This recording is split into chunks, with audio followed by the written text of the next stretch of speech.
ಶಾಂತಿ ನಮ್ಮಮ್ಮ ಚಿಕ್ಕವರಲ್ಲಿದ್ದಾಗ ಯಾವ ಆಸೆಗಳು ಇರಲಿಲ್ಲ.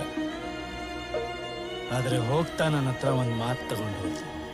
ಕೊಟ್ಟ ಮಾತಿಗೆ ನಾನು ಸ್ವಾರ್ಥಿನೂ ಆಗ್ತೀನಿ, ಹೇಡಿನೂ ಆಗ್ತೀನಿ, ಕೊಲೆಗಾರನೂ ಆಗ್ತೀನಿ, ಕ್ರಿಮಿನಲ್ಲು ಆಗ್ತೀನಿ, ವಿಲ್ಲನ್ನು ಆಗ್ತೀನಿ. ಅದಲ್ಲ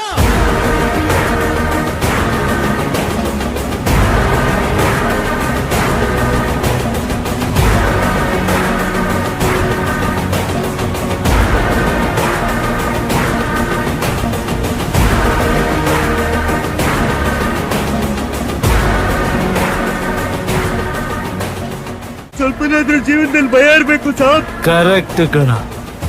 ಜೀವನದಲ್ಲಿ ಭಯ ಇರ್ಬೇಕು, ಭಯ ಗುಂಡ್ಗೆಲಿರ್ಬೇಕು.